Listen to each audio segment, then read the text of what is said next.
Hey everybody, it is TorontoUnicorn, and I am with a special guest, Mr. X, and he is here to educate me, and you get to be the voyeur of that about something he said on the princess and knight dynamic. I am so happy to introduce Mr. X. Hello. Hi, everybody. Hi, Toronto Unicorn.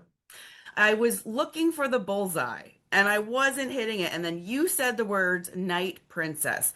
And so you were kind enough to send me enough information that I could digest when I asked you, hey, what is that? Do you mind explaining? So you wrote, the knight princess dynamic is a consensual power exchange relationship built around the imagery of a devoted protector, the knight, and a cherished high value partner, the princess.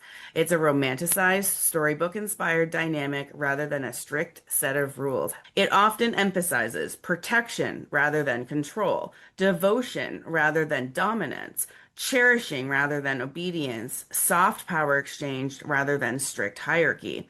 It's sometimes described as a fairy tale coded version of the caregiver protector dynamic. The knight role. The knight archetype typically embodies loyalty and devotion, protective energy, emotional, not physical danger, acts of service, honor, reliability, and steadiness, a desire to uplift and support the princess. The knight's power comes from responsibility and guardianship, not command. The princess role. The princess archetype usually centers on being cherished, valued, and protected, receiving care, attention, and emotional support, soft authority. The princess is someone the knight chooses to serve, grace, gentleness, or playful regal energy, a sense of being special or treasured. The princess's power is often influence, emotional leadership, and worthiness, not submission. And then it says how the dynamic functions. This dynamic is typically romantic and nurturing. It leans into fairy tale aesthetics, devotion, rescue fantasies, emotional intimacy. Consensual and negotiated, like all kink dynamics, it relies on clear communication and boundaries. Flexible, some pairs make it very playful and aesthetic, others treat it as a deeper emotional structure, and it's non-sexual by default. So many people use it purely for emotional roles, rituals, or relationship energy. So the reason this got to me was I grew up with the fairy tales on Disney, just like everyone else. And then we get deconditioned after 40 years of dating to be like, nope, you can't be princess and have a prince. You can't, it's not happening for you. And I found a way to be like, actually, it is because I can have that. I can want that and not be unrealistic if I have the right partner. And so for me, this was just like, oh my God, I get to be the princess rescued from the tower energy, right? So bring it on. So I would love to hear you explain this. I know that you are in a dynamic currently as the knight and you have a princess. So I would love to hear all about that as much as you're comfortable sharing. Absolutely. And I'm excited to kind of share all of that with you. Something about her caught my eye. And I went up and, started engaging her. And there was just this powerful innocence about her. Not that she was naive, but she wanted to see the joy in everything. And I'm like, I need to know this person. I mean, she's way too young for me. She's got all these things that all these people, all these men, all these women that she has access to just by being present. For whatever reason, she said yes to a date, and we went out. We had conversations. Brought her back to the House of Blacks, some different sex club stuff, some meet and greets, and we got through all the sex stuff. We had all the sex stuff that we were going to have, but we still wanted that dynamic to go on because it was growing differently. And I don't know if it was her or me that brought it up that, I don't feel like you're a traditional lover to you because, like, when we go to the sex club, I want to protect you from all the badness that's here. It doesn't matter where you go, you always get the bad feeling. And the way she makes me feel with the giddiness and the expectation of the protection, the mentorship, and she's not dominant.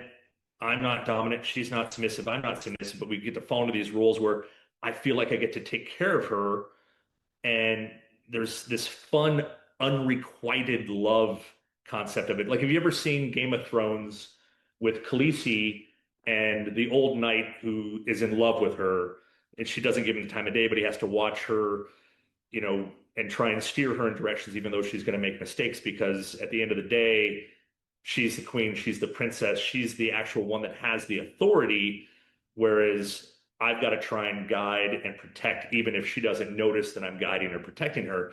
And it got really, I'm thinking about all the Arthurian stuff, Guinevere, King Arthur, Lancelot. She grew up on the Disney princesses, so Sleeping Beauty, Aurora happens to be her favorite one.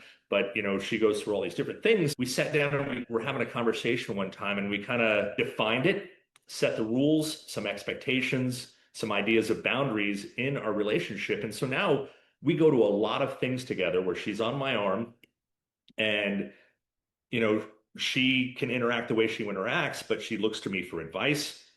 I feel protective. She feeds me that joyful innocence that I want to be around.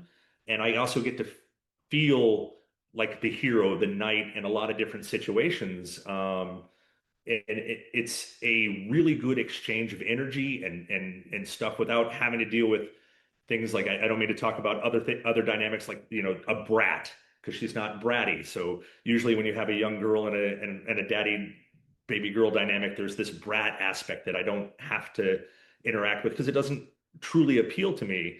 And then younger men who are immature and are thirsty and come at her sideways turns her off. So she gets the guy who will open her door, the guy that will help tighten her corset. But if she says, "Hey, eat my," mouth is there. There's so much that we give each other that feeds both of those parts of our lives. And I think we understand too that, there's not a permanence to the relationship either. As if she finds her Prince Charming, I am the knight. I am not Prince Charming. She's not my wife or my queen or whatnot. So there's always going to be this distance between us in a relationship. So the romance has this taboo or just, unrequited feel to it that is so exciting, and a lot of things to feel all of those feelings. I get my needs, fulfilled because I have a superhero complex. I've had it since I was young. I want to be a warrior. I want to be in charge of things. So, I joined the service and did all this different stuff to really grow my superhero thing. And as I got to a point in my life that I did all the superhero stuff I wanted to do, but now I find myself without anyone to give my superhero energy to. And this woman appears in my life, is just wants all of it, and I want all that she has to provide. It just was perfect kismet to create, use another word, serendipity, that we met and fell into this dynamic. True, and I see like a yin and a yang, a balance of imbalance, if that makes sense. But it's just it's a beautiful concept. People go to Starbucks and they're like, "I'll have a half calf, triple foam, extra high." Go and order your sex life like that. Go and order your romance life like that. And it's crazy. It comes. You get these experiences. You get to be the superhero, right? You get to be the white knight. You get to have that fantasy fulfilled, even if it's from a different place than maybe a sexual fantasy would stem from in a way, right? So there's a lot of emotional fantasies out there that even add sex makes it better, but you don't even need sex. You are so well spoken on this topic. You said something really fascinating about your fulfillment.